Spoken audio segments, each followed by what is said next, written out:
여러분들, 요새 중국 경제가 진짜 말 그대로 꼬라박고 있습니다. 중국 정부는 이렇게 얘기하죠. 우리 중국은 2023년 GDP가 전년보다 5.2%나 늘었습니다. 하지만 요것 말고는 제대로 된 지표가 단 하나도 없습니다. 중국이 지금 발표하는 자료들은요, 족족 최악을 달리고 있는 상황이라서요, 진짜 진지하게 모든 면에서 날아가고 있습니다. 그래서 오늘 영상은 중국 경제 상황이 지금 어떤지, 얼마나 골로 가고 있는 중인지 아주 쉽고 재밌게 알아보도록 할게요.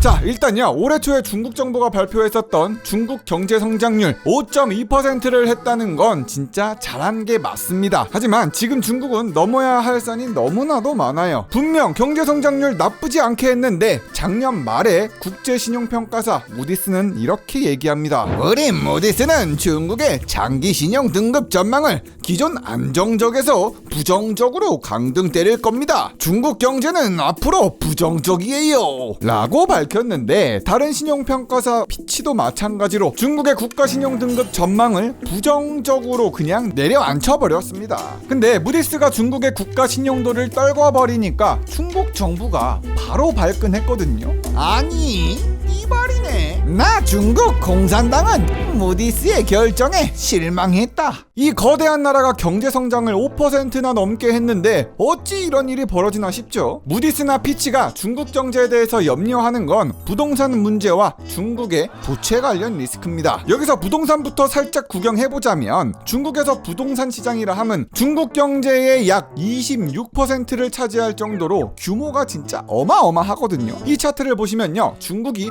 얼마나 부동산 시장에 기대서 자신들이 성장을 했는지 제대로 보입니다. 중국은 1980년대 이래로 자국 부동산 시장에 엄청난 돈을 쏟아부었고요. 그 힘으로 경제 성장을 겁나 했었잖아요. 1990년대쯤에는 중국의 GDP 대비 부동산 비중 불과 6%대였지만 2020년을 기준으로는 이가 26%까지 약 4.5배나 늘어납니다. GDP 대비 부동산 비중이 이렇게나 높은 건요, 문제가 많이 됩니다. 압도적으로 부동산 시장이 과도하게 크다는 거예요. 그만큼 거품도 많이 꼈다는 거고요. 그도 그럴 것이 거품의 상징이라고 봐도 되는 1990년대 일본 버블 경제 시절의 부동산 비중과 비교해보면, 여기 당시 일본의 거품 경제가 터졌을 때 일본의 GDP 대비 부동산 비중이 20% 언저리였습니다. 이때쯤 일본의 부동산발 버블이 엄청나게 시게 제대로 터졌습니다. 그리고 나서 잃어버린 30년 얻어맞았죠. 그런데 지금의 중국은요, 말씀드렸다시피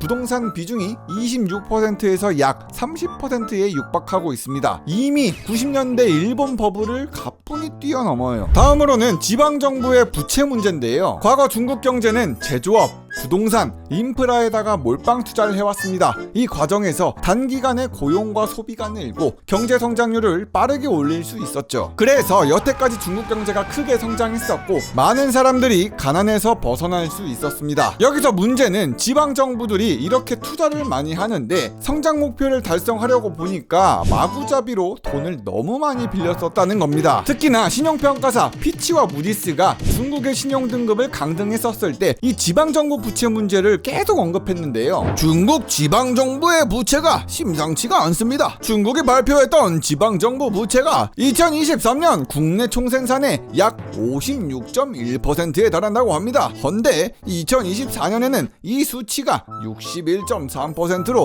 훨씬 더 많이 증가할 것으로 예상하고 있지요. 저희는 요걸 걱정하는 거예요. 신용평가사는 중국 부동산 시장과 이 지방정부 부채를 가장 많이 주시하고 있습니다. 특히나 지방정부의 부채 수준이 지속 불가능한 수준까지 됐다고 악담을 퍼부었죠. 실제 사례로 보면요, 구이저우성은 부채가 너무 많아서 지방정부가 지금 두 손 두 발을 닫은 상태입니다. 구이저우성은 오피셜로다가 우리 구이저우성은 부채를 갚는 것을 추진하기가 매우 어렵습니다. 저희 자체적으로 해결할 방법이 1도 없습니다 라고 했습니다. 찾아보니까 작년 말 기준 구이저우의 미지급 채무 금액은요, 지역 국내 총생산 부동산의 약 1.3배에 달하는 규모라고 합니다. 자기 몸체보다 더 많은 빚을 끌어다 쓴 거예요. 하지만 침체가 왔죠. 만약에 지방정부 부채 문제로 혹시라도 디폴트가 뜨기만 하면요, 그럼 엄청난 연쇄도산이 시작될 수도 있습니다. 지방정부 부채를 못 갚았다는 거는 그곳 지방정부만 신용등급 떡락하고 끝나는 게 아닙니다. 현실은 그렇지가 않죠. 다른 지방정부의 지방채들 신용등급도 함께 떨어져서 다른 행정부에도 재무위기를 같이 가져올 수 있죠. 그래서 지방정부가 위기면은 중앙정부가 안 도와줄래야 안 도와줄 수가 없어요. 자기들까지 신용에 타격이 오는데. 우리 대한민국에도 이런 사례가 있지 않았겠습니까? 레고랜드에서 아주 뻘짓을 제대로 한번 해서 어떻게 됐었는지 우리는 잘 알고 있습니다. 아무튼 부동산 시장이 중국 경제에선 정말 키카드인데,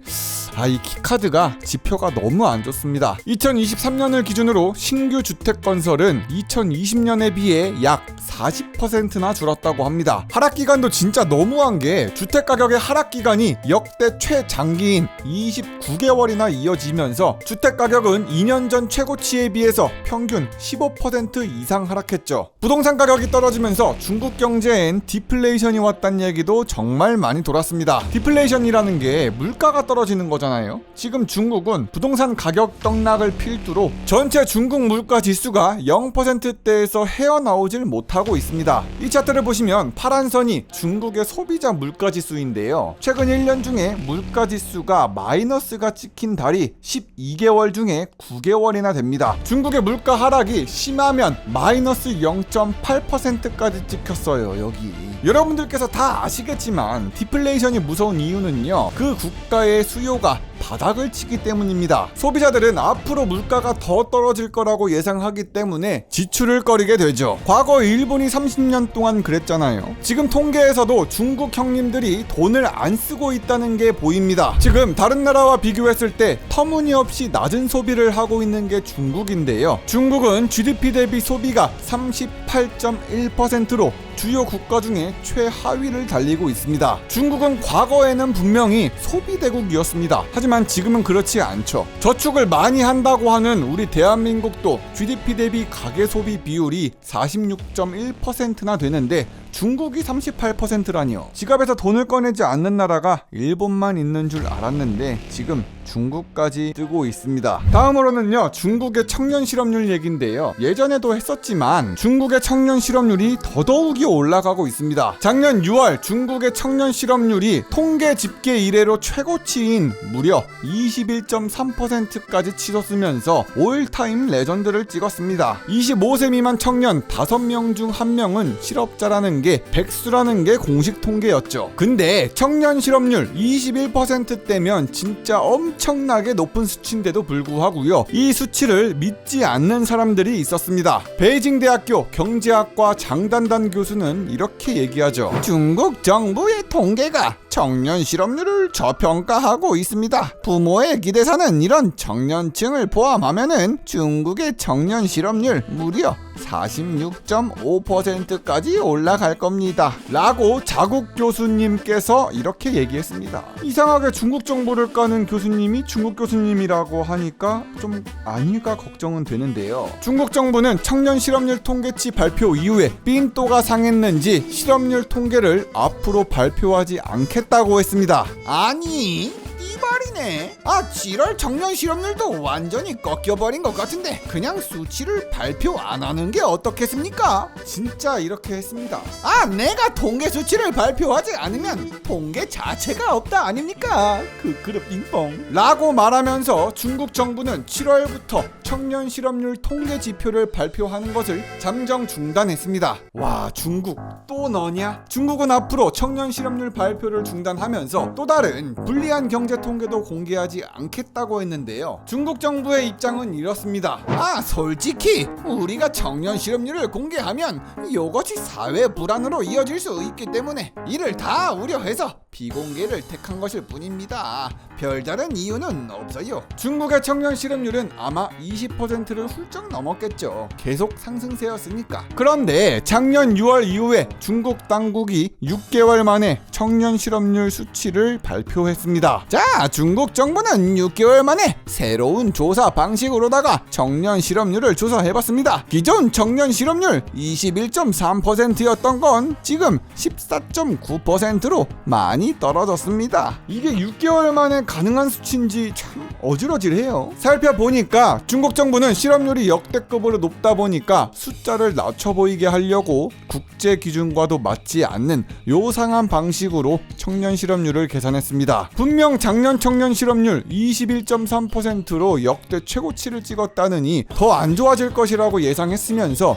6개월 동안 실업률 발표 통계를 아예 안 해버리고 이제 와서 새로운 조사 방식으로 3분의 1 토막난 실업률을 내놓은 겁니다. 통계치를 어떻게 조작을 했냐 보니까 중국 국가통계국은 새로 낸 실업률에서 중학생, 고등학생, 대학생들은 모두 실업자가 아니라고 했습니다. 그래서 청년들 9,600만 명 중에서 6,200만 명을 그냥 쏙 빼버리고 3,400만 명인 비재학생들만 가지고 계산을 했다는 거죠. 중국 국가통계국장은 이에 대해서 이렇게 얘기합니다. 학생들은 공부나 해야지 아르바이트를 하는 건 아닙니다. 진짜 실제로 한 말이에요. 중국 정부가 청년 실업률을 계산할 때 이런 식으로 학생들을 빼버린다는 건 국제노동기구 기준을 그냥 싸그리 무시했다는 것과 같습니다. 게다가 중국 정부가 지금에서야 바꾼 청년 실업률 계산 방법 일단 내놓았으면 과거 청년 실업률 자료도 중국이 지금 바꾼 기준으로 새로 통계를 잡아서 발표를 해야 할 거잖아요. 근데 바뀐 기준으로 과거 자료들을 하나도 내놓지 않았습니다. 그리고 다음으로 중국에 대한 외국인 직접 투자가 아주 많이 사라졌다는 건데 솔직히 중국의 법률과 규정은 투명성이 부족합니다. 저는 믿질 못하겠어요. 그러다 보니 중국에 투자하는 것은 물론 비즈니스를 진행하는 거에도 많이 걱정이 듭니다. 안타깝게도 중국 기업들의 대중국 직접 투자액이 너무 적어져서 1993년 이후 30년 만에 가장 낮은 증가치를 기록했습니다. 블룸버그 통신에 따르면요, 작년 외국 기업들의 대중국 FDI가 330억 달러에 그쳤다고 밝혔는데 이는 전년 대비 무려 81.68%나 떡락한 겁니다. 불과 1년 전인 2022년도 자료에서는 외국인 직접 투자 1,800억 달러를 투자받았었는데 단 1년 만에 2023년에 330억 달러로 진짜 개같이 망했죠. 마이너스 81.68%. 주식도 이렇게는 안 떨어지겠어. 나락을 가도 무슨 절벽에서 떨어지는 수준이에요. 올해 초 중국 증시는 5년 만에 최저치를 기록했고요. 중국은 아직도 바닥이 어딘지 모를 정도로 떨어지고 있습니다. 여기까지 중국의 나락행 열차를 봤는데 지금 중국이 대응을 안 하고 있는 건 아닙니다. 중국의 추락한 소비 심리를 회복하려고 소비 촉진을 위한 부양책을 부랴부랴 준비하고 있고요. 올해 하반기에는 지방정부를 겨냥한 다양한 부양책이 발표될 예정이라고 하죠. 우리 대한민국 상황이 참 애매하잖아요. 중국이 너무 잘 되면 우리 대한민국의 밥그릇을 빼앗을 가능성이 매우 높고 지금처럼 중국이 너무 폭삭 망해버리면 우리의 밥그릇은 완전히 비어버릴 겁니다. 영상 끝까지 봐주셔서 정말 감사드리고요. 그럼 다음 영상에서 보자구리. 굿. 리뷰형이는 바보다구리.